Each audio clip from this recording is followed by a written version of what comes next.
Hello and welcome to the show. This is episode 9 of the Life of Gaming podcast. My name is Jamie, and I am your captain on this cruise of video game awesomeness. And you all know my co-host, the Ned Flanders to my Homer Simpson, Mr. Josh Brandt. Oh man, that's awesome. I didn't even get I didn't get like a hidely ho or anything. Hidey ho, neighbor. Oh, that's no. Let me hit your head with the Bible. Oh my goodness. Yeah, well, that was terrible.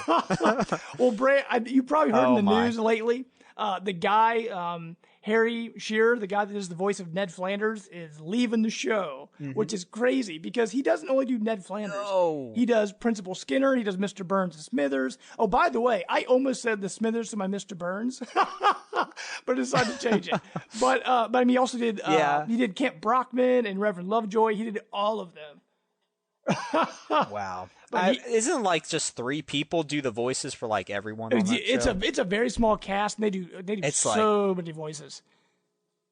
And that's pretty incredible. It got signed on for I forget how many more seasons. I think 2 more seasons, but they're going to go on without him somehow. They said they're going to find replacements, but we'll see if it sounds off or not. It's going to be amazing to see how many people they need to replace one guy. How many more ideas can they possibly have on that show? I don't, dude. They say it's the longest running sketch, or what is it? Longest running script show or something like that. Yeah. Just period. Yeah, of all time. It's true. Been going it's well over 600 episodes. Yeah. Oh yeah. Man, dude. But yeah, man, I had an awesome day. Did you? Went to my cousin's wedding. Yeah. One of my best friends. Yeah, David Fulcher and Bethany Kendall. Well, I guess now Dave and Bethany Fulcher. Cool. But yeah, it was awesome time. So happy for them. Awesome. They're going to be perfect for each other. Awesome. Well, congratulations to them. My day was a little hectic at the insurance business. It was a very long day, but to say the least. Yeah, I mean it was just a long day. I would just say that. But I guess we'll get into the show here. We're a weekly show now, and as I said before, we're on here because we love games. We love talking about games, and every other week we're going to bring guests on to sort of let you know what kind of content they're making and get to know the people behind that content, because there are a lot of awesome people out there making great content. We just want to feature them on the show. But now that we've gone weekly, the weeks in between our guests, we decided to do something a little bit different. Today, we're actually going to introduce you to a brand new member of the Life of Gaming team, or Team Log. And that is Matt. And Matt will be handling a lot of our YouTube stuff and our videos. He'll be helping us with more Let's Plays, reviews, and things like that. So, Matt, how you doing tonight, sir? I'm doing great, Jamie. How you doing? I'm doing good. Hopefully you're Brant. glad to be here, since you'd sort of volunteered to start helping us out on a little more stuff. Oh, definitely. And now I'm kind of intrigued. I'm kind of wondering what they're going to do on The Simpsons now. That's been running through my head for the last couple minutes. Like, what kind of new characters are they going to bring out? Right, and people are wondering if they're going to kill people off. Some people are just saying they should just end the show now. But, I mean, it's been going for so long, why stop now, right? I mean, I always liked it. Just keep it going for all eternity. That's right. Yeah, I mean, I always liked it, but does anybody actually watch it anymore? I haven't seen a new episode in forever. It's been a while. Actually, the FX app on the Xbox One, they've got a thing on there called, I think it's called like Simpsons World or Simpsons something, and you can watch every single Simpsons episode ever made on there. And so I sort of sat down, and over time, over a few months, I've just been watching like an episode a day or whatever, and I thought, I'm going to try to catch up on all of them, which is a very daunting task, which obviously I got through about, I want to say 3 seasons before I got burned out. I mean, I might go back to it eventually. I got to Mr. Plow, which is a great episode, but there's just so many episodes. It's so crazy. Oh, yeah. Yeah, didn't they say, I think like the early 90s were probably the best. Yeah. That's what I've heard. Yeah, that's when like Conan O'Brien was writing. That was crazy. That's perfect. Right. Well, actually, Matt, just so like, so we don't blow over introducing you, go ahead and tell people about you, sort of, job, married life, things like that. Okay, well, I am a school teacher. I teach high school history. Woo-woo. And it's pretty fun. Not always always happy at the end of the day. Sometimes kids can give you a little fuss, but I love working with them. They're great kids, great kids. I'm married. I've been married now since November, so that would be how many months? I got to count. He's joined the married That's why connection. he's a history teacher and not a math teacher. Exactly.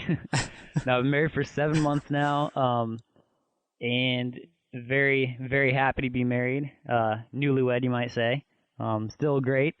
Awesome. Loving it. We've moved twice since we've been married, which has been entertaining, and in the midst of a school year, which... Yeah.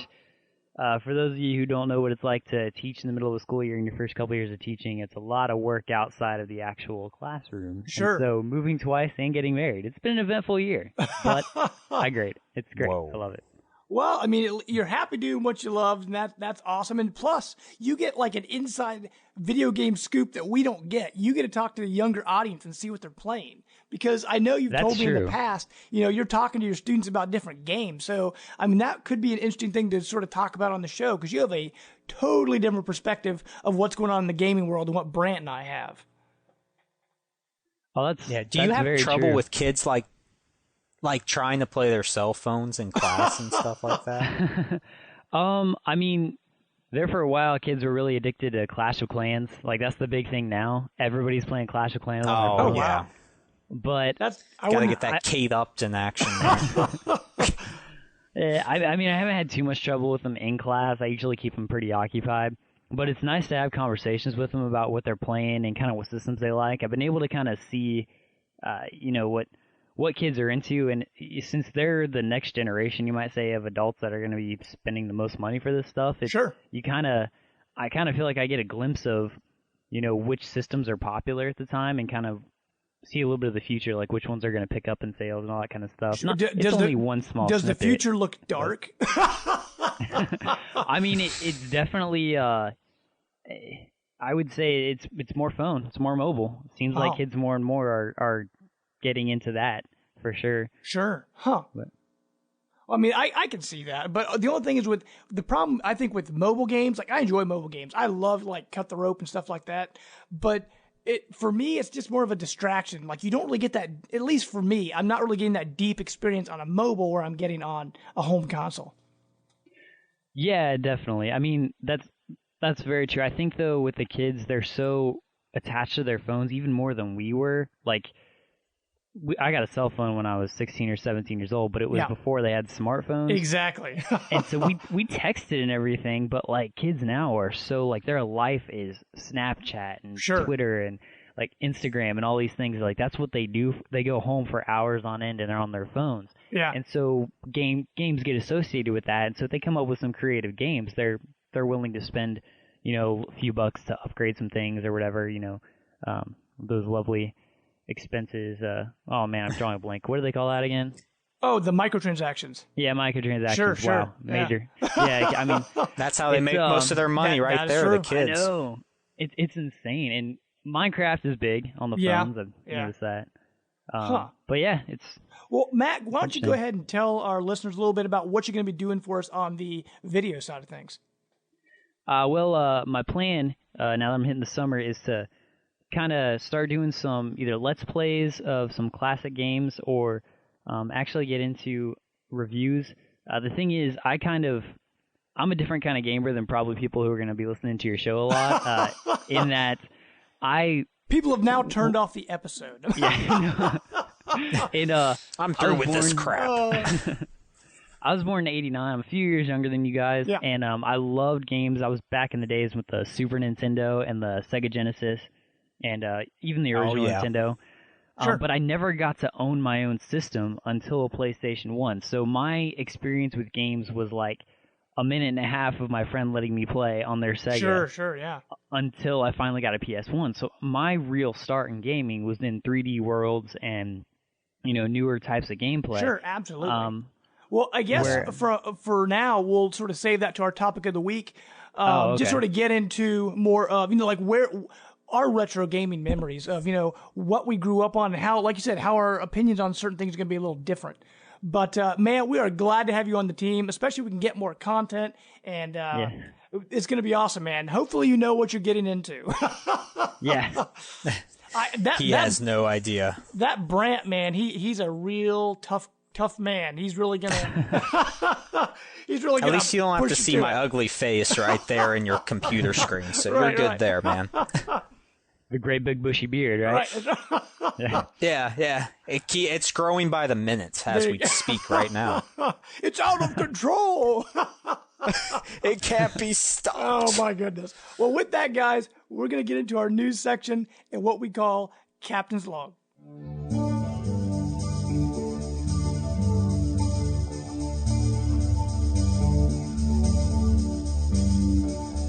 Okay, guys, we're just going to hop into some PlayStation news, Xbox, Nintendo. On the PlayStation side, the big Ratchet and Clank movie and games. They've announced actually redoing the first game.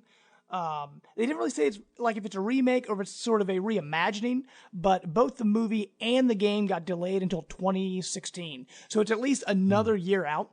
I know myself and I know you, Matt, as well. We're both pretty big Ratchet and Clank guys. So I'll get to you here in a second, Matt, but I guess I'll start with Brant. Brant, I mean, do you have any kind of experience or I guess connection to the Ratchet and Clank games at all?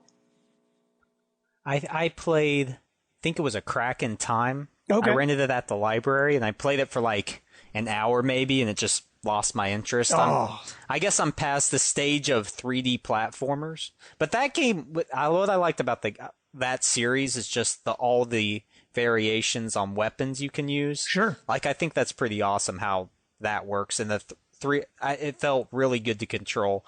But, I mean, I don't know. That's just not my cup of tea anymore. So I haven't really had much experience. But I think it's good on Sony's part to make, like, a big brand of this. Like, they got the movie coming out.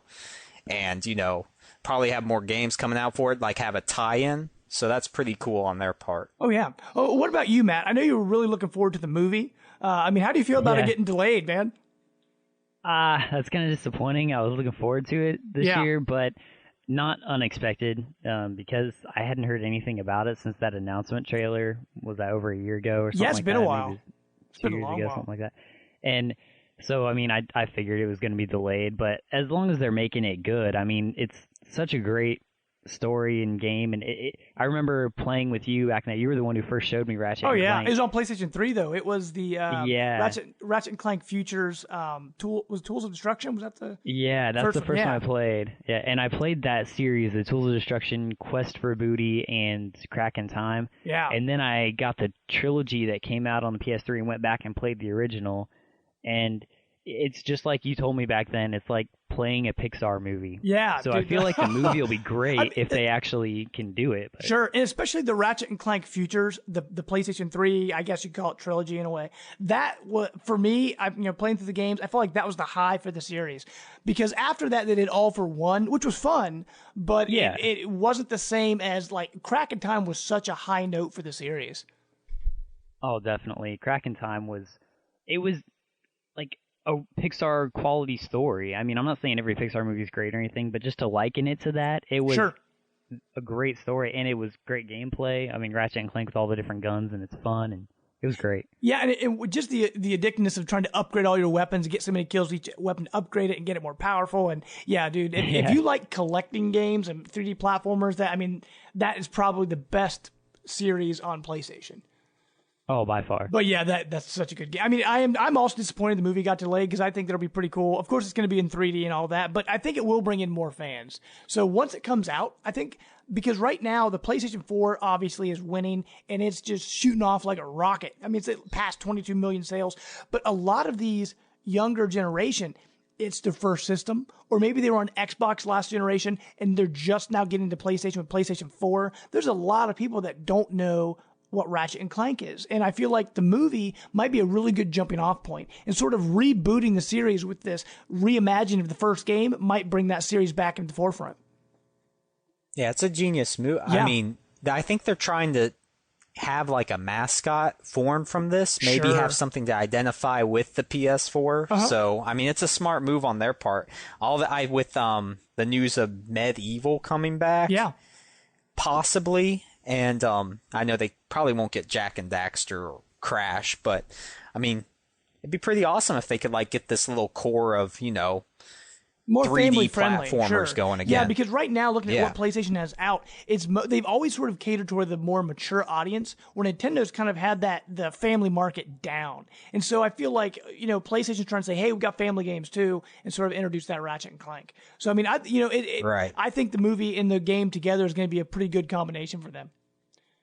I kind of feel like, though, with Ratchet and Clank, I wonder how it's going to turn out, what they're going to do to it. Are they going to keep it the same way it has been, but just add new stories to it? Or, like, is it going to turn into a Teenage Mutant Ninja Turtles where we reboot it for different series every, 10 years? And or kind of like, when like the new Star Trek movies came out and stuff. Yeah, and it's completely different every time there's a reboot. And is that going to alienate old fans? That kind of stuff. I mean, just a thought. I don't know if it...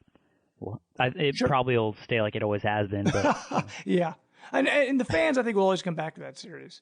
But the other Sony news, No Man's Sky, they've really been pushing that like full on, and people have been wondering, is this coming to anything else? Is it coming to Xbox One? They've only announced it for PS4, and PlayStation came out and they said, we are going to push this as a first-party title. Like, it's not directly first-party, but they said they're going to market it like a first-party title. And I feel like if PlayStation is doing that with No Man's Sky, I highly doubt it's ever going to come to anything else, because they feel like they want to corner that market on this game, because all that talk is behind it. They've been showing it at all the award shows, since, all these unveilings they've been doing for that game.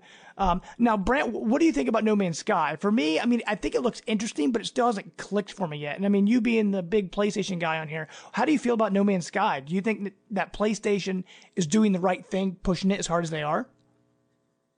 This could be either the biggest boon for PlayStation, or it could be one of the biggest busts. Sure. I mean, I don't see really any middle ground with this. I mean, I'm so hyped for this. Just what you can do is far beyond what is already being done in games. Just being able to get on your ship, blast off into the atmosphere, go into space, shoot some ships, fly back onto another planet, and how they're marketing it, like, I mean, just this vast galaxy that you can just explore endlessly. I don't even know, and it's only like, what, 3 or 6 guys working on this? It's crazy to think that they have the resources to pull something like this off is incredible to me. And I want to be optimistic, but at the same time, it's nothing like this has been done before. Sure. So I think they just need to keep, if it needs to be delayed,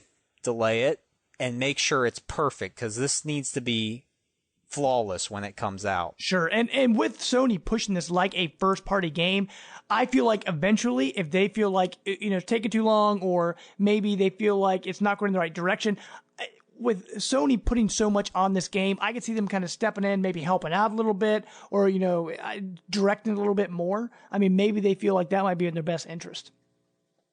But, sure. I mean, sure. I was just going to say, I'm really pumped for this game overall. Sure. Matt, what do you think? Yeah, I was going to say, Matt, what about you? Since you're, mostly an Xbox guy, I mean, have you been paying attention to No Man's Sky at all, or is this not even really on your radar? Would this make you turn to the light side? I don't know if I'd buy a PS4 for it, but it's something that would add to a growing PS4 catalog. And it's taken a while, it seems like, for the exclusives to come out, but as they are, it seems like something that can be great. It kind of reminds me of a Minecraft, in that there's not a major point to it, but it's so open, and that could draw a lot of people in, and that it's just about exploration and what you can do. At least is that kind of what it is? That's what it seems to me. Like, you just explore planets and settle and... It seems like there's not really much building going on. I don't know. They might have a ship customization sort of deal going, or with the weapon. There's so much in the dark, like with the weapons and the ships. That's what has me kind of worried. There's not much known. I didn't mean in the sense of building, but like. Yeah, it's just intriguing how just building the galaxy. Open and, well, no, just sort of just that sense of exploration, because like Minecraft is all about exploring. Oh, sure. And with No Man's Sky, I mean, pretty much all they've shown, I haven't seen any battling. All I've really seen is ships taking off, going to the sky, land on a new planet, going to the sky, land on a new planet. Like, I haven't really seen anything outside of that. Yeah, I just think it'll be really awesome, and it'll be a cool experience. And but it's hard to guess on what kind of effect it's going to have. I think it'll be a great addition to the library for those who have a PS4, but until it kind of sinks in and you see how fun it actually is, I'm not sure if it's going to instantaneously bring in like a whole bunch of new customers right away. But I think it could. It definitely looks like it has potential. I'm intrigued by it for sure. And Sony is definitely pushing indies right now and those smaller teams because they want to promote those kind of games as well. Right now, one other thing with Sony I wanted to announce real quick, Little Big Planet 3, they're always adding new costume DLC. They're doing a new costume pack that is all indie games. They've got a costume for Octodad, one for Velocity, one for Thomas Was Alone, and one for Don't Starve. So, I mean, these are smaller games, but to be able to sort of feature them in something that's a big PlayStation title like Little Big Planet, it's really showing where Sony is, pointing in ways of the indies. They sort of see indies as the future, not these big AAA games. That's cool. Yeah, and I feel like with Sony right now, with all their games getting kind of delayed and pushed off into 2016, especially things like Uncharted, they really need to fill those gaps. And indie titles are kind of like what they're using to fill those gaps with, to give us more games, and give the PlayStation users more games, And Brant, what do you think? Because I know for indie games for you, I mean, I know you play a lot on your PlayStation 4, right?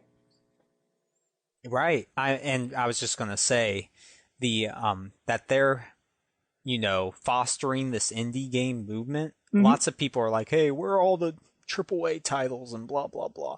I don't know. I'm actually more for the indie games. I've been finding more enjoyment playing those. Like, I mean, The Binding of Isaac Rebirth, I've just been plowing through that game. I absolutely love it. Rogue Legacy, that's one of the best indie games I've ever played.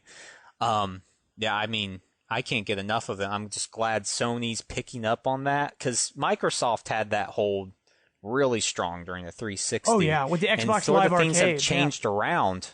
Yeah, I mean, honestly, it's sort of changed around. I think Xbox is starting to get, the motivation to pursue these indie games again, which is good. I mean, it's just good for the industry. I mean, yeah, and part of what Xbox did, if you remember, when they switched over to Xbox One and even on the Xbox 360, because they were the dominant force, they put all these rules in place, like you have to come out on ours first, and all these things where indie studios started getting afraid to put it on Xbox, and so now they're sort of backtracking and say, oh no, you can still put it on our system afterwards. You just have to put like a little bit of extra special, extra content or whatever. But indie studios are starting to do that anyway. Because when you look at something like Shovel Knight, I mean, they've got Kratos and PlayStation and Battletoads and Xbox, and so I feel like those studios are already starting to cater to that anyway. So hopefully on Xbox will sort of start opening that door again and not scare those indie developers away. Yeah, right. I definitely think the PS4, like when it first came out, and we didn't really know a lot of the major games that were coming out for either the X1 or the PS4. I was noticing more that were coming for the Xbox One, and PS4s were selling like crazy, and I'm waiting a year, and I'm like, why are people buying so many PS4s? There's not really any big AAA games, but then like I noticed, like Brant, you playing a lot of indie games, and it just seems like that's a growing movement. It's more the games now, it's not so much. There are AAA games that are always great, but it seems like Bloodborne. Yeah, I'm just but what The Witcher 3. Yeah, right. But what is keeping people on the PS4 is just, I mean, especially with PlayStation Plus, you can get half the time a lot of these games very cheap or free and just go and play a bunch of really awesome games, and there's so many new ones all the time. And I kind of feel like with what you said earlier, Matt, with the students and their cell phones and getting used to these smaller bite-sized games, and those are the people buying, not all of course, but they're starting to jump ship from 360 and get onto PS4, and so they're already used to these indie bite-sized games, and they want them cheap. And with PlayStation giving away 4 free a month, I mean that really hits that audience right where it should. Oh yeah, I will say, in kind of observing students, there's like in the whole high school, which is a small high school, there's a handful, a very small handful, probably 10 to 15 that I noticed play a lot of console games. Almost like probably 2/3 of the kids in the school play cell phone games. So you can just imagine the difference in why people want to start making those games, because it's a quick cash cow. It's just crazy. Sure. And speaking of, how great PlayStation sales are, I'm going to jump into my Xbox news. Just so you know, Brant, for the month of April, Xbox was the top-selling console in the United States. It was up 63%. I don't believe you. It was up 63% over the previous month. However, I think we're starting to see the shift away from 360 and PS3 finally, because last-gen consoles dropped 55% in April. Sales-wise. And I know a lot of games, like Assassin's Creed, they said we're never making a last-gen game again, and other companies are saying we're not making last-gen games again. I feel that we're now, 2+ years old, a little more than 2 years into this current their console cycle. They're starting to drop off that last-gen love now, finally. Yeah. I mean, it's oh, sure, go ahead, sir. Time. Oh, I was going to say, it's about time. It seems like almost with every console generation switch, it's that about 2-year period before people stop actually buying games for their old systems and they just decide to upgrade. And not that everybody upgrades right away, but, most people will either upgrade or just, not buy as many games. So it's about the right time. Sure. It's that time. Sure. And I feel like with them making current gen and last gen versions, in a way, it was starting to hold back those, current console games, because they're trying to make it work on all those systems. Yeah. So it'll be interesting to see what happens now that they're kind of, cutting that loose, or are next gen games, or I guess next gen, current gen games really going to start making those leaps and bounds we've been expecting. Well, with the Witcher Wild Hunt, I mean, I don't think they could do any of that on previous hardware. So, yeah, for all the people holding off, now's your time. Go out there. So, Brant, before you were really pushing Bloodborne, and now you're going to really push Witcher, right? Yes. The next big release. Right. So I'm over 200 hours. That thing looks like it's going to take 200 hours to complete or something like that. Yeah, dude, that'll last me the rest of the year. I'm done after that. No. With Batman on the horizon, no. Yeah, that's right. Batman's right around the corner too. So there's a lot of really big games still coming. Actually, Speaking of games coming out soon, Matt, I know you're an Xbox guy. You love Gears of War, right? Oh, yeah. And I'm assuming you've heard of the leaked rumors of Gears of War Remastered coming?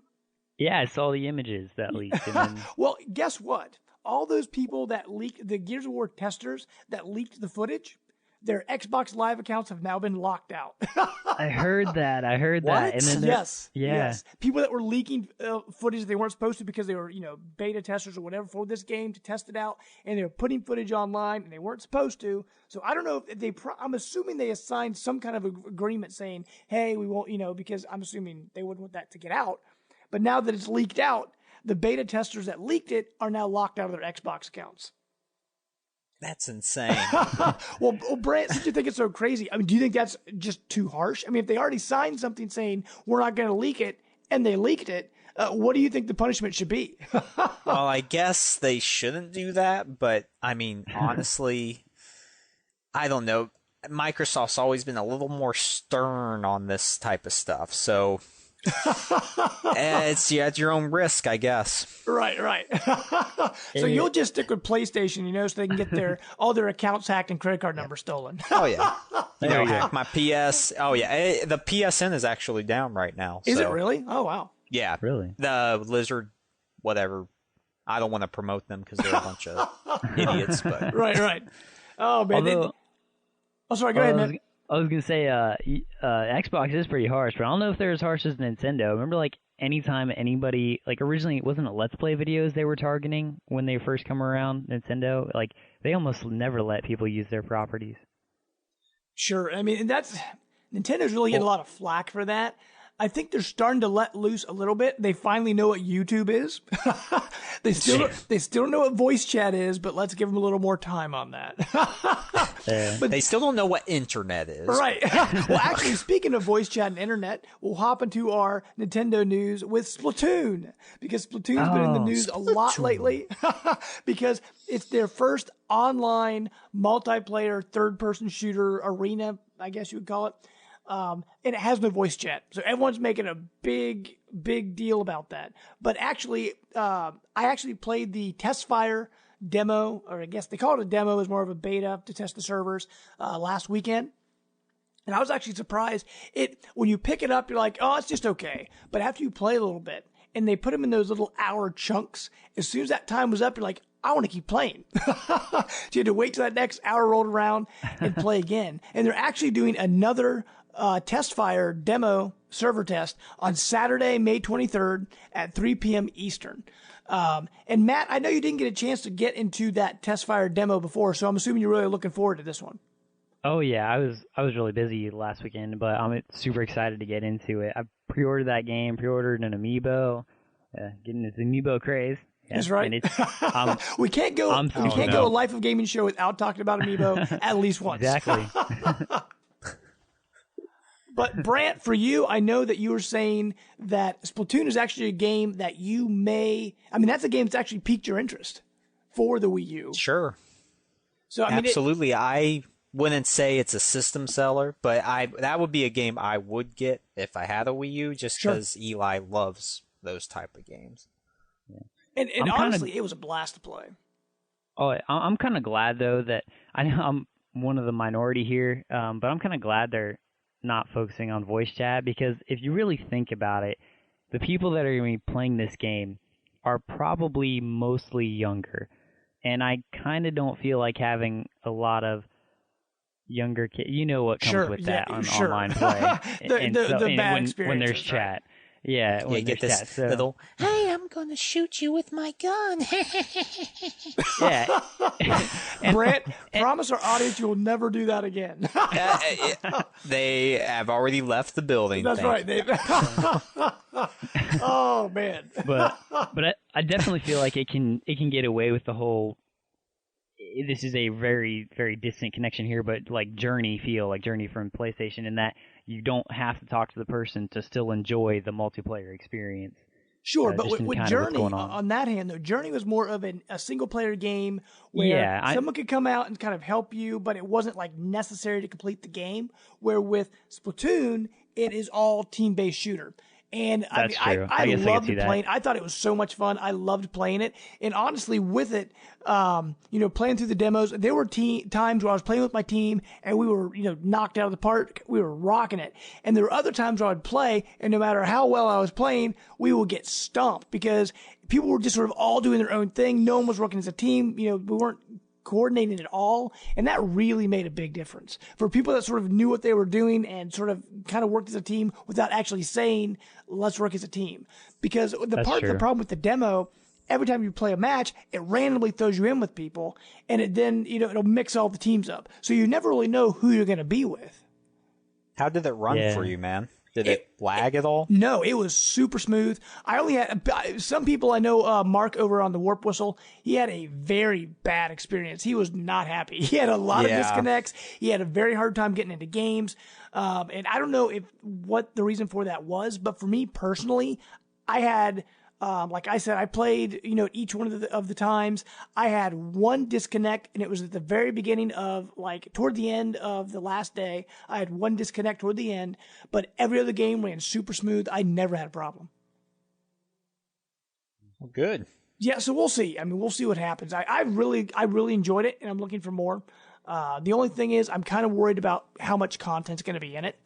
Because as you know, they're doing staggered release on the game. They're only unlocking, a few maps at the beginning, and then in June they're releasing some more stuff. All the way through August, they've got plans for more DLC. It's all free, which is great, but it's going to be interesting to see how that turns out. Will the audience still be there by then?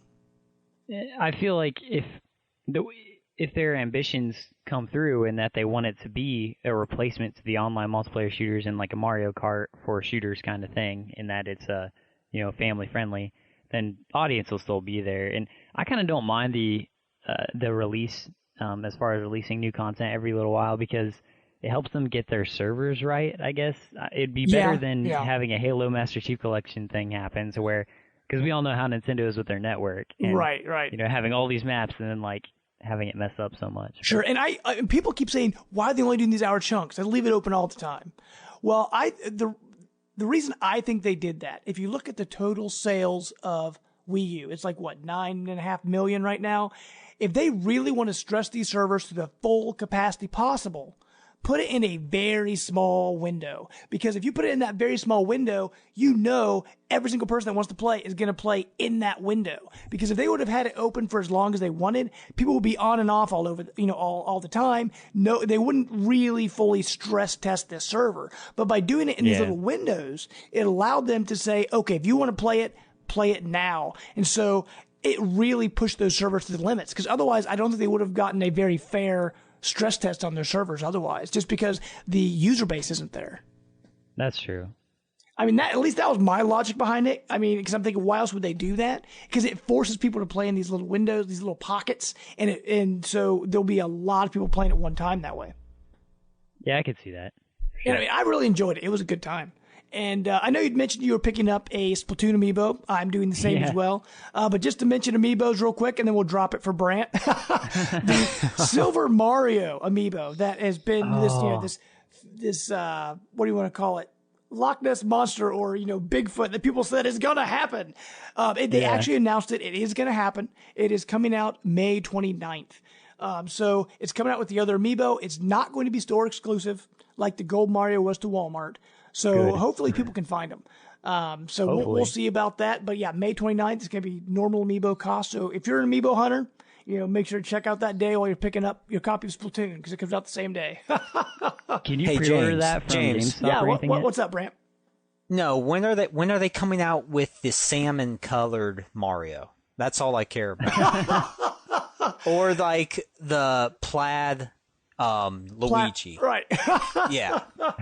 Brant, if people actually believe you, we're going to have some problems. You'll be right. I heard there's a plaid Luigi on the way. Where is he? That would be totally awesome if that was true, by the way. That would be hilarious. You heard it here first, folks.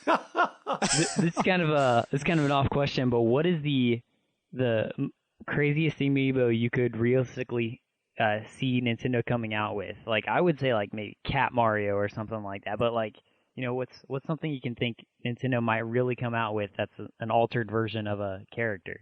Well, for me, I think amiibo-wise, it would not be a character, but it would be like an item. Like maybe, they've talked about doing maybe an R-Wing, or like Samus's Morph Ball, or like something where it's not really a character, it's more of just like a thing. I think that would be kind of weird. But I wonder what it'd actually do. With Star Fox coming out, who knows? It's on the horizon. Blow things up. There you go. Call in your squad, right? Have them come on, help you out. You gotta save Slippy though. Don't leave him hanging. Dual barrel roll. Dual barrel roll. Well, with the Nintendo news, I don't think either of you guys have played these games, but Pushmo, it was a puzzle game on 3DS. It was a new Nintendo IP. It was a fantastic game on 3DS, and after that came out with Crashmo. Both were really good puzzle games. You sort of pulled blocks to try to get to the top of this tower. And they came up with a Wii U version called Pushmo World. We haven't heard anything since Pushmo World came out. I forget sometime, I think it was last year. But today, Nintendo came out and said, we have a new game, and it's called Stretchmo, and it's already on the 3DS eShop. So if you want it, it's already there. And they're actually doing sort of a free-to-play version of this game. They're doing 7 stages you can play for free. So if you want to just try it out, go for it. But after that, they're actually having 4 different DLC packs. Each one features a different type of puzzle. One's based on like old Nintendo games, and different objects and things like that. And you can buy all 4 for $10. If you pay $10, you can get the entire pack. And I believe the other Pushmo games are around that price anyway. So if you really enjoyed Pushmo and Crashmo and those games, check it out. And if you haven't in the past, now is the time because it's absolutely free. So I suggest checking out those games because they're actually pretty awesome. Nintendo's learning their lesson on pricing. I think. And all their DLC has been really well priced, like the Mario Kart stuff. I mean, it's awesome. So as long as Nintendo can keep doing this, it'll be interesting to see where it goes. I mean, they've had some misfires along the way, but I think where they're at now, they're right in that DLC sweet spot. Good to get on that Nintendo bandwagon before the Wii U crashes and burns. Ooh. Oh, Mr. Brand. No. What about you, Matt? I hope not. Because, I mean, you're, first time on the show. We haven't really talked about DLC with you. How do you feel that Nintendo's handling their DLC? I like it. I mean, to me, DLC shouldn't be a day one thing, and it shouldn't be you have to get the DLC to complete the game, but it doesn't seem like they're doing that. It seems like Mario Kart is already an awesome game, and then they add some awesome new tracks and new characters that nobody really expected. Like, I mean, maybe a few people guessed it, but how many people would have saw the Animal Crossing guy coming to Mario Kart? But then their levels are pretty awesome, the ones they put together, and the ones they redo, and so I like it. I mean, it's what DLC is supposed to be. It's good additions, and it seems reasonably priced. I mean, what was it, like $11 or $12 Yeah, it was for $12 both the packs? for 4 more cups, which was, four races per cup. So I mean, it was a good amount. It was 16 courses. I think it was six extra racers. It was a lot for $12. I mean, I will say the first DLC I ever got on Nintendo was Fire Emblem Awakening, and they had like extra maps you could buy. Those seemed kind of expensive at times for what you were getting. I think it was like $4 for like 3 maps or something like that at times, but maybe I can't remember. But I think they're doing a lot better now. Oh yeah, and I mean, I know you loved Fire Emblem, but those maps. Oh yeah. I think you told me with those maps, you could replay them over and over again. So you bought them more as a grind to build your characters up versus actually wanting to play the missions. Yeah, for those of you who've never played Fire Emblem, play them. But that's basically how I got through my first playthrough of that game, because it's really hard. There's not really there's a limit relatively on how many times you can battle before you need to go on to the next main mission, and so that helps me grind to get my players better. It was good. Sure. And eventually Nintendo will be like, pay $1, we'll give you 100 coins in Mario. Hopefully they never go that route. Well, guys, with E3 right around the corner, all the E3 plans have been, listed out. But Nintendo came out and they said, last year they had the Smash tournament. It was a huge success. So this year they came out and they said they're going to bring back the Nintendo World Championships, which actually the last time they did it, I believe was, I want to say 1990. I know they said it was like 25 years ago. It's been a while. And they actually released this really funny video of Reggie training for it. Did either of you guys get a chance to watch that video? Is that the one when his eyes came on fire? No. I don't know what they're doing. No, it was actually like a whole thing of a training montage. It was really funny. Oh. Yeah, I didn't get the whole thing with the kid. Like, that didn't hit me too much. Sure. But once Reggie was actually training, I was laughing. Oh my gosh, dude, it was so funny because, like you said, the weight room, instead of lifting weights, he was lifting Game Cubes, and he was running in place, but it was on the old NES mat that was with track and field. And then after he was running for a while, he got on that ground, started hitting it with his hands like we all did when we were kids. Oh my gosh, dude! And he was playing the Virtual Boy, dude. It was so funny. Oh, I love though when he is like smacking the mat, some guy walks in and looks at him, he's like, what? And he goes back. Dude, Nintendo's actually getting really good with their humor, like making fun of themselves and their past. They're like spot on with that stuff. They've been doing a really good job with that. Oh, I did love the end too, where he talks to the kid and he comes back and he's like, can I have my old job? And the kid's like, sure, but what am I gonna do? And he's like, do you have any skills? And he's like, I speak Japanese. And he's like, And then at the end, who's that other guy? Bill Trinan. Yeah, he's the guy that does all their translating stuff for Nintendo Treehouse. Yeah, he's like, hey, Bill, you're fired. But yeah, if you guys haven't seen that video yet, definitely check it out. And real quick, speaking of E3, we are going to do an E3 special show. We're actually bringing on a special E3 hype train. Okay, Brant, we've missed your song intermission, so it's good to bring that back. Yes. You should write a song for our E3 show. Right. We're actually going to be doing a special E3 show on May 29th. Is going to be our special E3 prediction show, so make sure to mark that on your calendar. We're actually going to have a special guest on. We're not going to reveal who that is quite yet, but we're going to have a special guest on that show. But E3, since it's just around the corner, all the companies have come out and announced when they're going to be on. June 24th is going to be Bethesda at 10 o'clock p.m. Eastern. So it's kind of late for us over here, but I'm still going to obviously stay up and watch it, especially if they're going to talk about Fallout 4, which is a very good possibility. Oh. June 15th, Microsoft is at 12:30 p.m. Eastern. EA is at 4 p.m. Eastern. Ubisoft is at 6 p.m. Eastern, and Sony is at 9 p.m. Eastern. Bringing up the rear. That's like the big day because, they've got the most, what do you want to call it, presentations that day from the different companies is on that Monday. But for the next day on Tuesday, June 16th, Nintendo is going to be at noon Eastern. Square Enix originally was going to have the same time slot as Nintendo, but they were afraid that I'm not sure if they decided to move it or Nintendo asked them to move it, but they came in and now Square Enix is going to be at 1 p.m. Eastern that day. So they moved it an hour later. So you can still get your Nintendo watch, get that Nintendo love in before you watch Square Enix.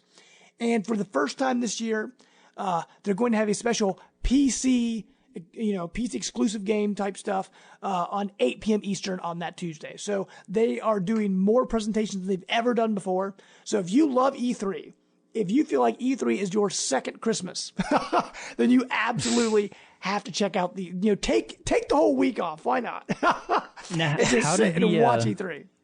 How does the PC one work? Because all the others are actual companies that are explaining their products. So PC, there's not really I guess there's Microsoft, but there's not really a company that defines it, Sure. How does that work? Do they just leave it open and any company related to that can show off their PC game or something? See, I'm not really sure. They haven't really explained that very well. But I know that PC actually, if you look at the PC gaming market, there are a lot of exclusive games, especially indie games that are only on PC.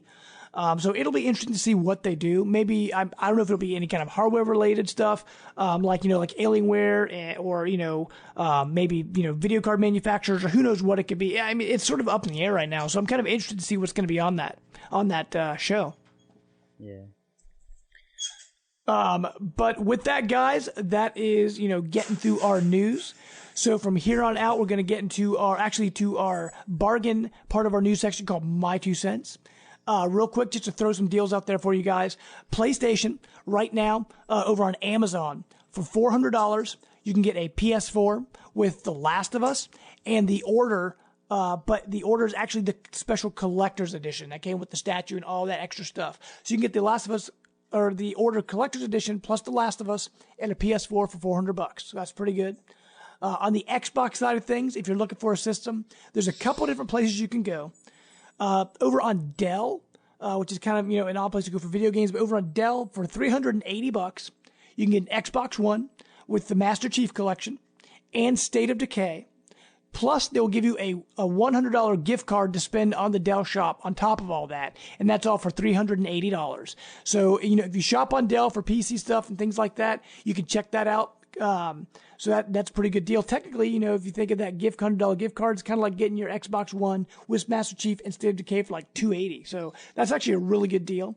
Over at Best Buy right now, you can get the Xbox One, either the Master Chief Collection or the Assassin's Creed bundle, either one with it. And you also get a special pair of Turtle Beach EXO headset. So you can get a headset with that, and that's $350. So the normal cost of an Xbox One, plus, a bundle of games, either Assassin's Creed, Master Chief, plus you get a really nice gaming headset. So if you need a new headset, definitely check that out. That's also $350. And the last one I just wanted to mention, Walmart for $350. You get an Xbox One bundle, either Assassin's Creed or Master Chief, and a second controller. And that's $350. So if you really want to get a headset or, check out Best Buy, or if you want to get a second controller, if you have kids in the house or someone else that's going to play with you and you want that second controller, because second controllers aren't cheap. That's over at Walmart for $350. So make sure to check that out. So, right now, if you're looking for a system, there's a lot of places to go. And real quick, just to throw this out for the Wii U. Right now on Nintendo's website, you can get a refurbished Wii U with Nintendo Land and Super Mario 3D World for $225. So that's another thing to check out. So all three systems, if you're looking to get into this next gen, now that they're dropping the 360 and PS3, most companies aren't making games for those anymore, and you want to upgrade, now's probably the time to do it. That is what the price point for the Wii U should be. $200, just eat the sum. I think they would sell a lot more consoles that way. Just my 2 cents. I would seriously consider it at that. No, absolutely. Oh, sorry. Go ahead, Wasn't man. that what the GameCube was after like a couple years of being out? It was down to like 200 or 150 or Well, something actually, like I that. think the GameCube launched at like 199, didn't it? I thought that was like a pretty Oh cheap. yeah. Maybe it was Wow. like 250, but I thought the GameCube was pretty cheap at launch. I Yeah, remember that that's was one of the cheaper one of the ones. reasons I asked for it for Christmas because I was young, but it was cheaper and it had some awesome games. Oh yeah, I mean the GameCube is awesome. Actually, speaking of GameCube, when they were looking at Wii U numbers and where it's at right now, 9.5 million units, they said it's past the Sega Saturn, and I think they said it. I don't think it either has or it's like really close to passing the Dreamcast. So I mean it's obviously not selling that well, but you know those that do have a Wii U, it's got awesome games. Speak to anybody that has a Wii U, and they're gonna be like, "Oh my gosh, you have to play this, this, and this."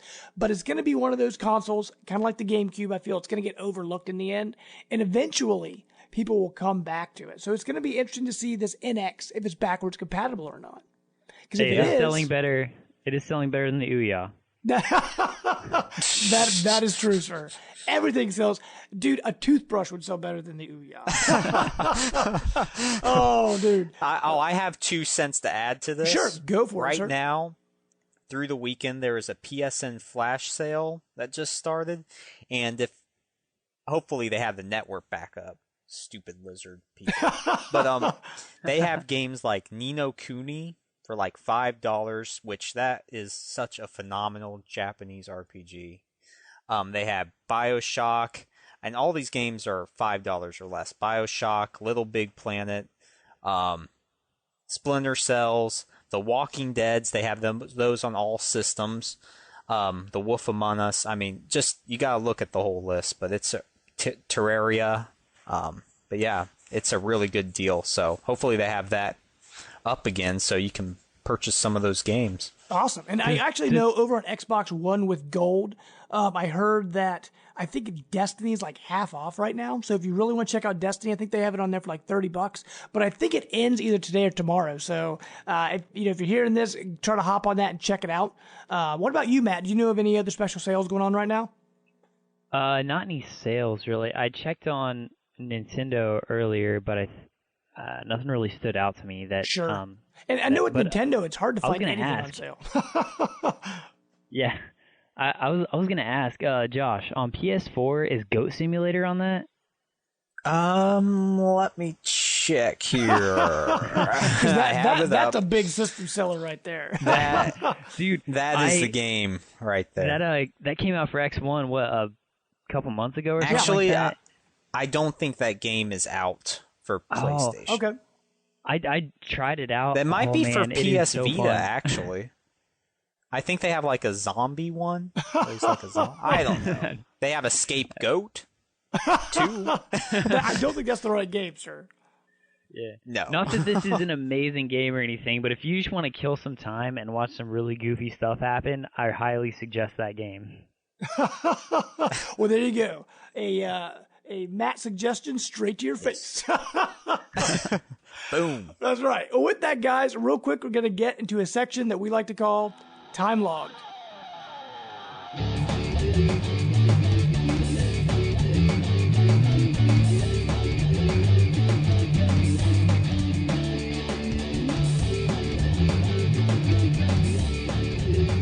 Okay, guys, real quick, we're just going to talk about some of the stuff we've been playing. For me, I've actually been still working on those Shovel Knight Let's Plays, so I've got another one up with Treasure Knight now, so make sure to check out our YouTube page on that. The other thing, actually, I forgot to mention our news section. They just announced the new Assassin's Creed Syndicate, and every time a new Assassin's Creed game comes out, I get super pumped for it, and I'd never played Unity, so I'm like, well, I wonder how much it's going for. So I kind of went online and was checking it out. And I was able to get Unity for $20. Well, actually 25 through Walmart price matching. So, I mean, they're still selling it for full price. So getting it for more than half off, I'm actually pretty excited about that. I'm actually really enjoying Unity. Arno, the assassin in that one, I kind of feel like sort of a lot of resemblance to Ezio, who's, I think, the best assassin in the series so far. So I'm actually really enjoying it a lot. I've only about, I think, three levels in, so I'm not that far into it. But so far, I'm really enjoying it. But That's awesome. What about you, Matt? What have Yeah. you been playing? Well, I've been pretty busy with my job, but when I've had some time, I've been playing Pokemon Alpha Sapphire for the 3DS. Oh, awesome. Been really loving that actually. It's it's a really good upgrade from the original Sapphire, which I played Emerald, I think, back on the Game Boy Advance. And there's a lot of new features they added. The story seems longer. I don't know how they made it seem that way. It could be just because I was able to invest less time over the long course time, but it's pretty awesome. I've also been playing Borderlands 2 like crazy. Sure. Yeah. That game's addictive, man. You just can't grow tired of Borderlands. It's just too good. Although I played as a new character, though. I was Zero this time. I'd always been the Sirens, because the Sirens are cool, but I like Zero. It took me a while to get used to him, but I like him. And the only other game I touched is I finally got to try out the Mario Kart new DLC. Awesome. And love it. I'm still terrible at it. 200cc, I'm like running into a wall every 2 seconds, but you just got to brake, man. Awesome. That's the trick. You just got to brake around corners, because you can actually still do your sliding and brake at the same time and still earn that boost. So, I mean, that's sort of the sticking point there. I may just have to brake the whole way through the first few times. And then But what about you, Brant? What have you been up to? I've been going through Dark Souls 2, Scholar of the First Sin again. Okay. I'm still on that. Like I said, I still love it. Just all the changes they made. I love that series. I would advise you guys try to take the plunge into it, because, I mean, it might not be your cup of tea, but at least give it a try. Other than that, man, I've just been so busy with this wedding, getting all those wedding plans and stuff, and just being in his wedding, which has been awesome, but just not enough time to really game so far. Sure. So yeah, and I've been the dabbling. same way. Yeah, I mean, just with all the work around the house and the job and everything, it's been hard to find time to game. But when I do, I mean, there's a few things I've been doing with the Let's Plays and stuff. So, but I mean, I have been playing. I've dusted off the old Wii there, and I've been playing some new Super Mario Brothers with Eli, and that's been pretty awesome to do. So. Awesome. Yeah, it's good you get your son into Mario Brothers, man. That's the right place for him to be. Yes, I should just say, sit here. You're gonna go through the classics, start with Super Mario Brothers 1, and go all the way up. I won't do that. That would just be brutal. But Daddy, my hands are bleeding. Keep playing. No, son, you play in this order. Pac-Man. Oh, dude, that's hilarious. Well, with that wonderful story of Josh and the love for his son, we are going to get into our topic of the week.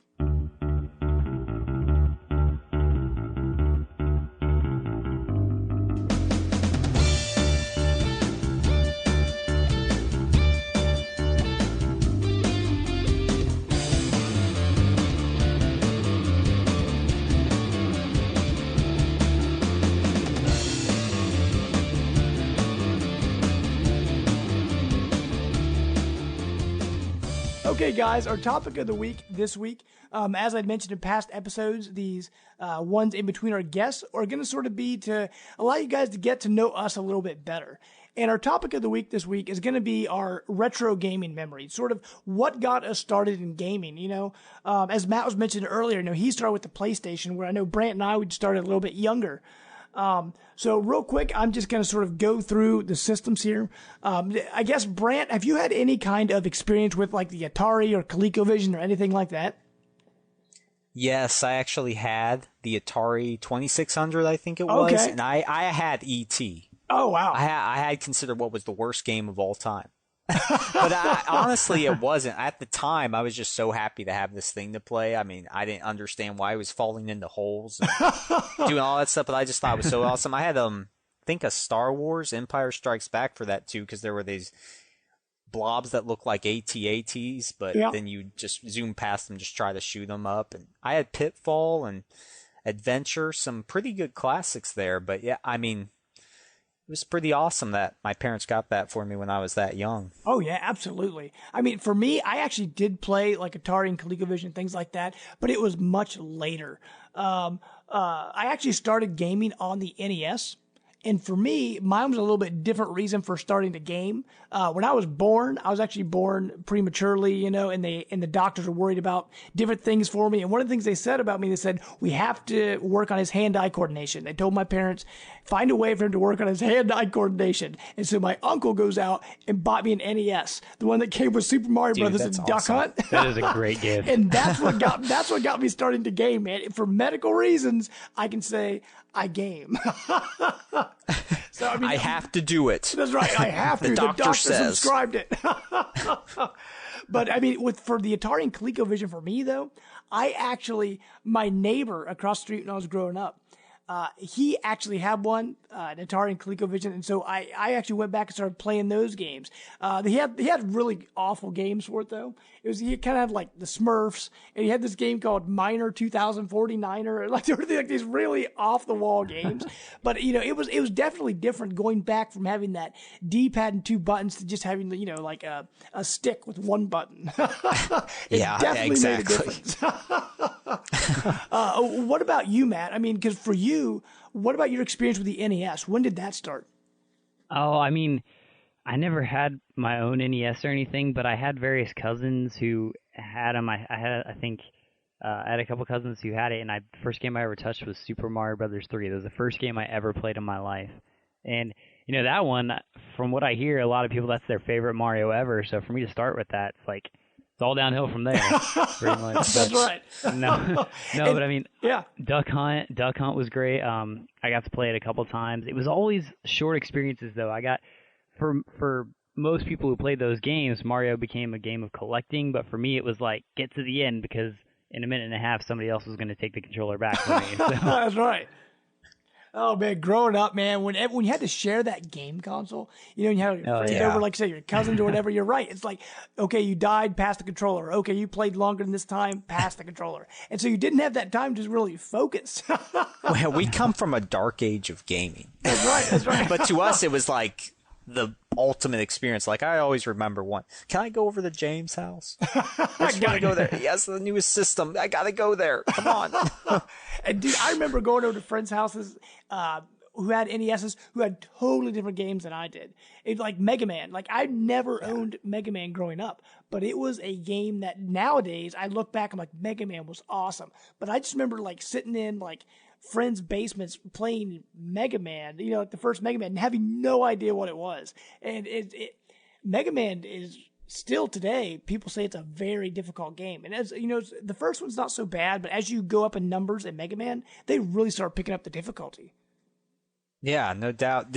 Hey, James, did you have a Genesis?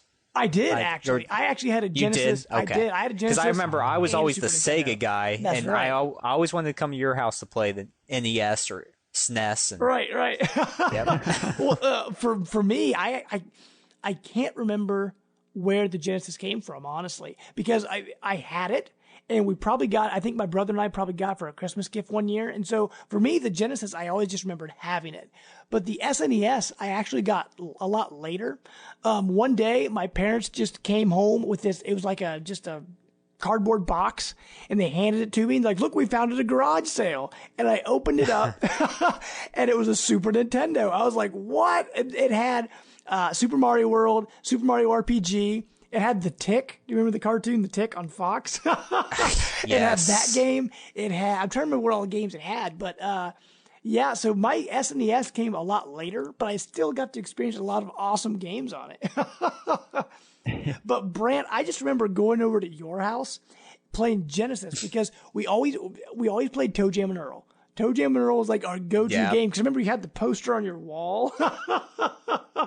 But, dude, yes. Toe Jam and Earl was so great, and we played that. What was that Mickey Mouse game? It was it's not Castle of Illusion. It was World of Illusion. Oh right, where I had Mickey and you had Donald the Duck. capes, It was a co-op. and then it was that and Toe Jam and Earl were like the ultimate co-op experiences. I just want them to so badly remake Mickey Mouse in the World of Illusion. That was man. Well, dude, we also played Zombies Ate Your Neighbors. That was another classic that people always forget about. Oh yeah, that one was good. Phenomenal. Right, and when you look back on those games and just see where games came from, because like Toe Jam and Earl, it was co-op It was split screen. It was randomly generated worlds. Like, it was so ahead of its time. Yeah, and those games hold up pretty well Yeah, still. they do. If you go back, I mean, sure, graphically, some of them don't hold up as well, but gameplay, it's super tight because they didn't have to spend all this time working on graphics back, or, like they do now. And so a lot of time went into just the gameplay and making sure that was nice and tight. Now, Josh, there was a game for Sega Genesis that one of my friends had that was the first game I ever actually completed all the way through because it was somewhat easy to, and it was in co-op. It's one of my favorite games of all time from when I was a younger kid. It was called Gunstar Heroes. Did you ever play that? No, I never had that, but I've heard it had that Contra itch to it. Yeah, it was like a side so scrolling, super hard. Yeah. Yeah, it was awesome. I mean, I don't know, it might have just stuck with me, and because it was one of the few games I actually got to play for more than 2 minutes at a time. But it was a good game. It was cool because you could mix your guns and everything. It was a good story. It was everything. It was cool. Sure, and awesome. And I know, Matt, you said you started, your first system you owned was PlayStation, and now I know you're kind of going back and you're experiencing these retro games for the first time. So what games on like NES and SNES and Genesis and those kind of games, what's actually kind of stood out to you? What do you feel has, held the test of time? Well, I kind of wanted to start with what people viewed as the classics. So about 2-3 years ago, I started getting a hold of some of like Legend of Zelda and Metroid and going through, the ones that stick around. And kind of really, I just looked at the Smash Brothers roster and thought, I want to play the original games of these. And that's a good place to start. Just look at Smash Brothers because they have all the main characters right there. Yeah, and I played Legend of Zelda, the original one, and it's really, really good. But I can tell you, if you're a modern gamer who's used to hand-holding and having some sort of direction on where to go, even in huge games like Skyrim and stuff, there's always a direction on where to go. And you go play Legend of Zelda, you're in for an experience, because I had no clue where to go. I was one of the idiots who, when I started, I didn't even go to the cave first to get the sword. I walked out and got killed 5 times before I realized you had to go into the cave.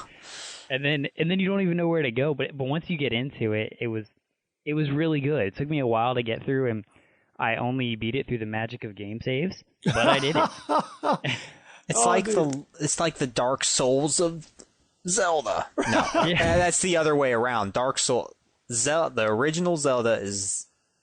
Wait, you're saying the original Zelda is like Dark Souls. Is the Zelda of the new generation. You're saying the original Zelda is like the original Dark Souls. Yes, there we go. It isn't like Dark Souls. It's like the Legend is the original Zelda. There we go. But for me, I just remember the Legend of Zelda as a kid. My brother and I mean, we were like you, Matt. We just couldn't figure it out, but we always rented it from the video store because of the gold cartridge. We're like, oh, this is so awesome. The cartridge is gold. And so even though, I mean, we never really got that far in it as kids, I just remember we always wanted to play it because of the gold cartridge. It made the game feel special. I mean, the game is special, obviously, but just in our little kid eyes, we're like, this is so awesome. I actually think as kind of like a modern gamer going back and playing a game like that, it makes me kind of see things in modern games that I wish would be there. Like the cool thing about that was you really didn't know where to go. But even the biggest games nowadays, they're always kind of handholdy and saying, well, go over to this point. They give you a waypoint. And even on these massive games like Skyrim and all that, like I kind of wish I could get a game. The only game that I know of that has that experience is Minecraft, because there's no point to it. But it's really just go figure it out. Like I kind of wish I would see that in more games nowadays, which is why No Man's Sky really intrigues me. Yeah, I mean, in that game, No Man's Sky, like I said before, it'll be interesting to see where it goes. I mean, it's all, like I said, it's all about exploration. And that's sort of, like I said, with the original Legend of Zelda, that game, what Miyamoto wanted to show was, we want you to explore. It was all about exploring and talking with your friends. And because, of course, back then, you didn't really have the internet. Yeah, and dungeons. So you couldn't really go on the internet and look up the answers to this stuff. And so it made like these little communities of people just working together and, hand drawing maps and trying to figure out their way through these puzzles.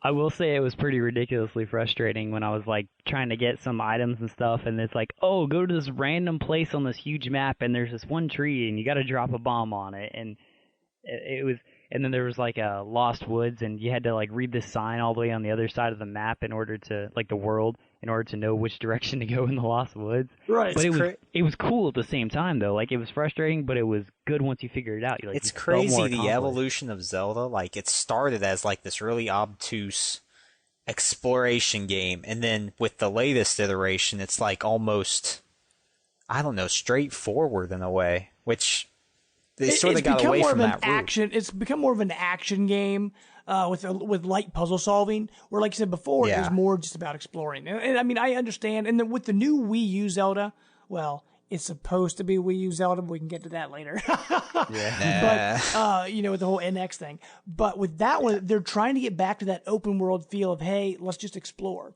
Because do you remember I guess we'll hop into the next system now, with Nintendo 64. When Nintendo 64 came out, in Zelda, and stepping into that open 3D world for the first time, or even Mario, it was all about exploration and getting to learn your new environments, and that was a huge step. Yeah.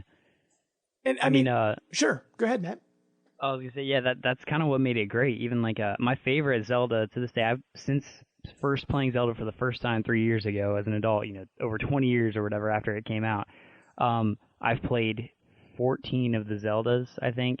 And so I've just been whipping through, tracking them down wherever I can, getting them on Virtual Console, that kind of thing. Sure. And my favorites still are the early ones. And I think A Link to the Past is my all-time favorite. Just, it still has that exploration feel, but it was obviously upgraded from the original Zelda. And it just, that quality is lacking in a lot of games now. Sure. And, well, I guess, Brant, for you real quick, for Nintendo 64, with the whole Mario 64 thing, speaking of open world and all that, I just remember you got an N64 before I did, because I actually got a PlayStation first. And I just remember for your birthday, you knew your parents were going to get you an N64 because you got an early present, which was the strategy guide for Super Mario 64. Dead giveaway. And I remember just hounding my parents. I needed this system. I got clipped all these articles out for the N64 and laid them all over my floor. I was thinking my parents would get the hint or something. Right, I mean, that's the one present that I just went bonkers on trying to get. And then when I got it, it's just opening up into Mario 64. That was amazing. So is Mario 64 the only game you got with your system? Yeah, well, soon after I got GoldenEye, and oh man. Oh yeah. The time we put into that. It's funny just playing on this little screen with 4-player co-op, having these big tournaments. And I remember just thinking I was the best, I could beat you all. And then David Dodge came over and he just totally creamed me. Oh yeah. And I was just no, this cannot be happening. I was supposed to be the best at this. It's just amazing to think about there was someone better than you. But, I know. Oh my gosh. Yeah, before online gaming, if you were the best amongst your friends, you were the best in the world. Yep. And so, but I mean, with N64, there were so many, it started so many things. Because, like I said, Mario 64, the first 3D Zelda, it had Smash Brothers for the first time. It had, and GoldenEye was the beginning of console first-person shooters, really. I mean, Nintendo 64 really had a lot to it, but it didn't sell well. Right. What about Perfect Dark? Wasn't that a first-person shooter? It was. Yeah. That was Rare at the time. That was their sequel to GoldenEye. But I remember you had to have the little expansion pack to make it work. Otherwise, you couldn't play. You could only do multiplayer, I think it was, if you didn't have that expansion pack in the system. Yeah. Well, what's awesome about that is it was based on the multiplayer of GoldenEye, but you could place bots in, and you could place all these perks on them, that they could run away or just go kamikaze on you, and that was awesome to experiment around with. Oh, dude. Still no Donkey Kong 64. Of course, Donkey Kong 64, which is actually back on the Wii shop. So if you guys haven't played that yet, Donkey Kong. And it had the infamous DK rap. We say if you haven't played that and you like playing games where you have to collect things 1,000 times in the same level, then go get that game. Right. Ultimate collectathon. Right. Well, real quick to hop off N64 and jump over to PlayStation. Like I said, Brant, I actually got a PlayStation first. And when I got my PlayStation that Christmas, it didn't, you got Mario 64. That was the game to get for your system.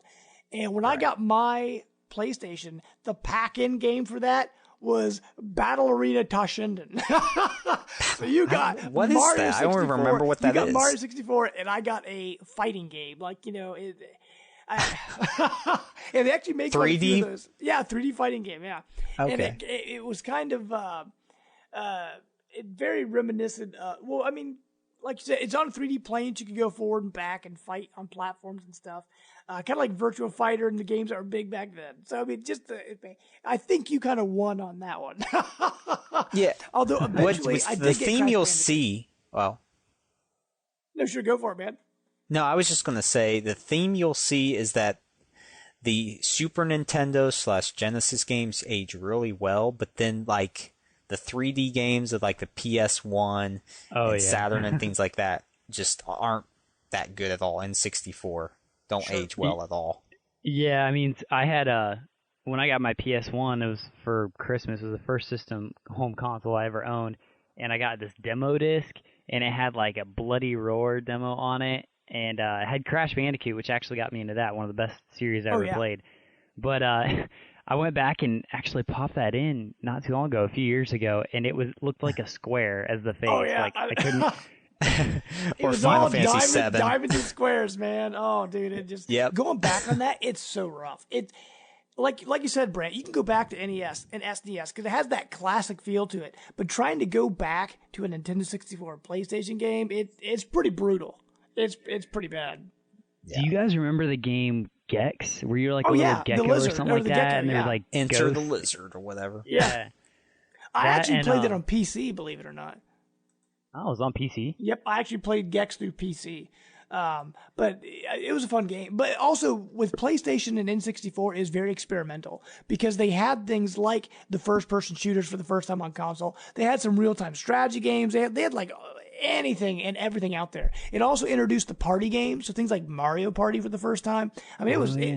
Even though these games didn't age well and they look like garbage now, if you were alive and gaming in that time, like those are memories you just don't forget. I will say there's two games. Oh, I will say there's two games I sunk most of my time into on PlayStation. One was Spyro the Dragon, which was like the first adventure game that was 3D that I ever actually beat. Oh yeah. But then NASCAR 98, and the only reason is because there was this mode where you could turn on paintballs and like shoot the people in front of you. So I would just like race against my friends all the time and turn on that code real quick and then keep paintballing them. They'd be like, "How did I wreck?" The first paintball mode. Oh, dude, that's another thing. Those codes, you don't see those anymore. The cheat codes. Exactly. Oh, You would unlock them like big head mode, tiny head mode, NBA all that Jam. stuff. Yeah, they Bill don't. Clinton. I totally forgot about that. NBA Jam, you can be Bill Clinton. Or dude, what day Dreamcast? What was that called? Which The one? Punch-Out? Ready to Rumble. Yeah, Ready to Rumble was so good, and they had those celebrity people in the. Oh man, I totally forgot about that. Yeah, for I guess for Dreamcast, that actually jumps to our next systems with the GameCube and PlayStation 2 and Xbox, the original Xbox. The Dreamcast kind of came out in between the PlayStation 1 and the PlayStation 2. And it didn't last very long, but oh my goodness, dude, I had so many games I just loved on my Dreamcast. Because like I said, Ready to Rumble Boxing and Ready to Rumble Boxing Round 2, those games were awesome and they were so funny. I mean, think if we went back and played them now, they would probably be terrible. Yeah. But I just remember back in the day we played those, we're like, these games are awesome. And like on my Dreamcast, I had, of course, Sonic Adventure, when they first tried to do Sonic 3D, which wasn't, I mean, at the time I really enjoyed it, but it could have been because I was tricking myself into liking it. But I also, Jet Force Gemini was awesome. Crazy Taxi was awesome. Oh, yeah. There was just so many good games on those systems. Yeah, what was it? It was not Green Day. The Offspring. The Offspring, that's right. Didn't they remake that game, but like they had to change the soundtrack for it or something? Because they hadn't the license for it anymore. Yeah. But what about like GameCube and PlayStation 2 guys and Xbox? I don't think any of us own the original Xbox, although I got to play some of the games, over time. But what about you guys for GameCube and PlayStation 2? I did own an original Xbox, by the way, but it broke. Yeah, It I wasn't wouldn't for very play long, disc though, right? anymore. No, it wasn't for very long. I had Halo and Halo 2 for it. Oh, awesome. Yeah. Good games. And I know with a lot of the games I've missed on Xbox, like the Jet Grind Radio remake and the like the Halo games, it allows you to have that backwards compatibility. The 360 was kind of weird because it only allowed like certain games, but I was able to play some of those original Xbox games, which is actually pretty cool. I mean, that is pretty awesome. I got to play Halo with some friends, and what was it? Blood Gulch. Yeah, that stood out. Like playing that map over and over, that became infamous, and watching Red vs. Blue and all that. But I really had more time on the GameCube. I never actually owned a PS2. Amazingly, I went from PlayStation 1 to GameCube, and the reason was Nintendo is amazing. That's the reason. Well, no, answer to all. My friends had my friends had a birthday party around the time I still had my PS1, and my friend had an N64 with Super Smash Brothers, the original, and we played it like all night. And I was like, "This is the greatest game." And then when the next systems were coming around, Super Smash Brothers Melee came out, and I thought, that's my system seller. Like, I want to get the GameCube for that game. Oh. And it was awesome. I mean, it was a great game, and I'm glad I did. But I never actually ended up getting a PS2, so I missed like Metal Gear Solid and all those in the PS2 generation. I pretty much missed them all, which is kind of weird for somebody who was heavy into games. And for me, my PS2, it was kind of like my Super Nintendo, where I got it much later and I got it used. But for me, I was like, I had my first job, and I had this money saved, and because it was such a big purchase, I had to go talk to my parents like, hey, I'm going to spend all, hundreds of dollars on this. And so for the PS2, I went out to, I think it was GameStop at the time, but back then they didn't have them in these nice little boxes. They just kind of gave you the system and the cables. Like, that's all they gave you. And, the controller, and just threw it all in a bag and said, here you go. And so I purchased a PlayStation 2 to play Kingdom Hearts. Like, I was so psyched for that, for like the love of Disney and like some of that RPG Square Enix stuff. I'm like, I have to play Kingdom Hearts. And so the hype around that game was gorgeous. Oh yeah, the hype around that game was so big. I went out and bought a PlayStation 2 just for Kingdom Hearts. Yeah, I got a PS2 because I wanted that Metal Gear Solid 2 demo that came with Zone of the Enders. Oh, okay. Do you remember that? Did you ever play that? Yeah. Yeah, it was the whole tanker first mission. I was like, I just got to get this system to play that. And man, that demo, that's how to do a demo right there. I mean,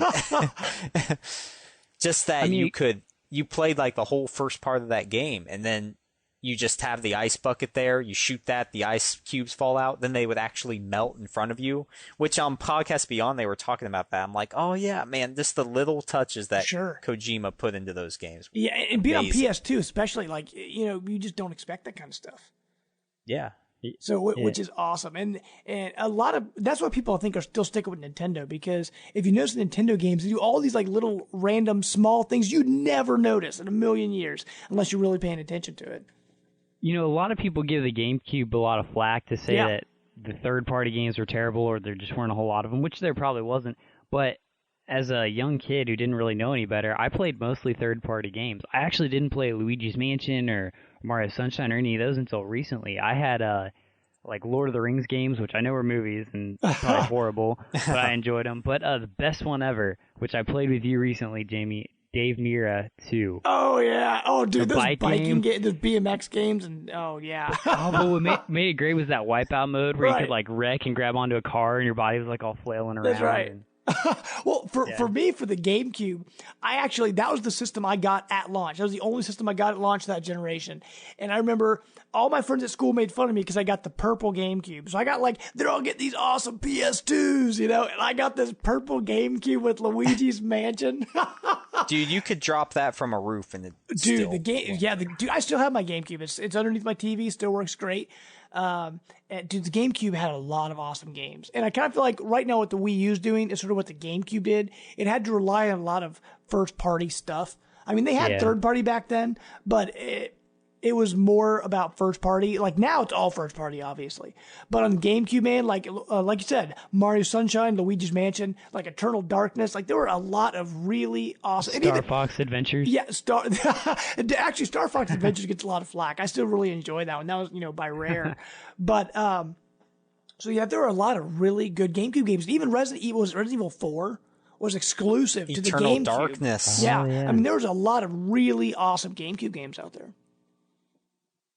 But I guess real quick to top off our topic of the week, for the Wii, PlayStation 3, and 360, since it's more recent, I don't want to dive into it too much. But what's like one big memory you can think of from last generation, Josh? We'll start with you.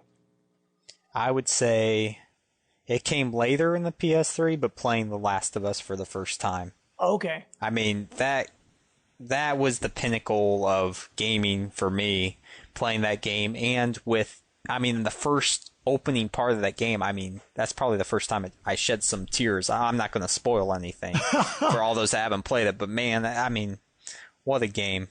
Sure. And what about you, Matt? Oh, that's tough to just pick one, because that was the generation where I owned all three systems for the first time, and I actually found out what it was to play a real good game and know the difference between a good and a bad game. Your eyes were opened. But everything from, oh goodness, Gears of War and Halo 3 to Uncharted to, all these things you imagine. But I would say the one that stands out the most is my multiplayer experiences in Castle Crashers. Oh, dude, these are so good. Dude, I just remember epic. last generation music games like Rock Band. That stuff was huge. Huge. But they're bringing it back, so we'll see how that goes. But I think for me personally, though, there's like you said, there's so many memories to remember. But I think last generation, when I had my 360, and when I played Fallout 3 for the first time, and you walk out of that vault, and you're That's like, a good one. Where do I go? And it's pretty much like anywhere, and you're like, what? Because really? It was so massive, and it's like I couldn't believe they made like this world. I actually had Elder Scrolls Oblivion, which was was before that, and I enjoyed it, but I didn't get into that nearly as deeply as I did the Fallout series. That's why I'm super pumped for Fallout 4. But I just remember walking out of that vault going, oh my goodness. Like I was so overwhelmed, didn't know where to start, but I loved every minute of just exploring that world. And I put more time into the Fallout games like Fallout 3 and Fallout New Vegas than I think anything else last generation. Borderlands that 2. was a good one. Oh, that's true. Borderlands 2. Dude, Matt, you and I played last generation. We played through like that 3 or 4 hours. times. I didn't play with every character, but I know you did. And we played through on Vault Hunter mode and True Vault Hunter mode. And oh my gosh, dude. Dude, I just remember jumping in with you guys later on and stealing all the weapons you guys would get. These high-powered, high-end weapons. And you weren't leveled up enough to even use them. Yeah. I was such a bum. I'd die in one shot. Well, I guess kind of like the problem right now is Matt and I both have Xbox One and Wii U right now. And Brant, you have a PlayStation 4. So last generation, we all had the same system, and so we could all play together. So it's kind of a weird dynamic right now. It is. Yeah, and plus with me getting married, I'm not able to spend as much on games. So sure, I'm definitely picking some specific ones. We haven't even been able to play as much. The married life. Yep, that's right. That's what this is all great about, life, man. though. Great life, though. Love you, Kelsey. That's why we get on here and talk on Friday nights, so we can get all our gaming stuff out in the open. But I will say it's kind of cheap of me to add another moment here, but Mass Effect series. That series as a whole, probably story-wise, better than any series I played all last gen. Sure. Oh, man, Mass Effect... For me, Mass Effect 2 is my favorite, but I agree. Just the story, beginning to end. People complained about the end of that game, but yeah, story-wise, and that's another thing last generation, story-wise, because games like Heavy Rain, Beyond Two Souls, where they fully focused on story. Like that was the first time for video games. That was really awesome. They did fix the end for 3. It's actually good if you download all the DLC. That is true. It makes me want Knights of the Old Republic back so bad. Yeah, and they made the Old Republic? Is that what it was called? The MMO for Star Wars? Yeah, I played to level 30 of that, and I played it for a few weeks, and it was cool, but it's just it's not what I wanted out of that. I wanted an actual third game which ended the story of Revan. And sure. Yeah. Well, guys, with that, we're going to end our topic of the week and come to the end of our show.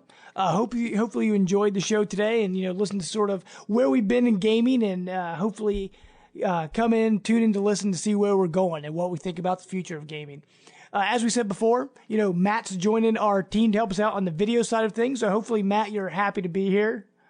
Oh, yeah. Did you want me to talk about what I was doing with that? Or? Well, we already did earlier. Oh, yeah, our video game conversation. You remember that? No. Don't be forgetful on our channel, though. But so, like I said, next week we will be having a guest on the show. We're having Brett from Nintendo Enthusiasts on the show next week, so make sure to tune in and check that out. But real quick, where can you be found, guys? What about you, Brant? I'm at -the_Brant on Twitter. You can find me on Facebook. Just look up Josh Brant. I'll friend anybody. I'm here for anybody. So, what about you, Matt? Where can you be found in like Twitter and things like that? I have Twitter. I'm trying to remember my name. I think it's cpunkrock07. I think I made it up a while ago. Just now getting into Twitter, really though. Sure. And then if you want to add me on Xbox, it's X Mighty Matt 14X. It's like Mighty Matt 14 with X's on each side. Awesome. There we go. And you guys know you can find me on Twitter at JamesPlus12 and on Twitch Jamester0722. And make sure to find us on iTunes, rate us on iTunes. We're also on the Microsoft MP3 store. And you can find us on Twitter at Life of Gaming Pod and on Facebook and Google+. So guys, make sure to find Life of Gaming on there and, favorite us and share us with all your friends. But hopefully you enjoyed the show. And until next time, guys, we are out. bye.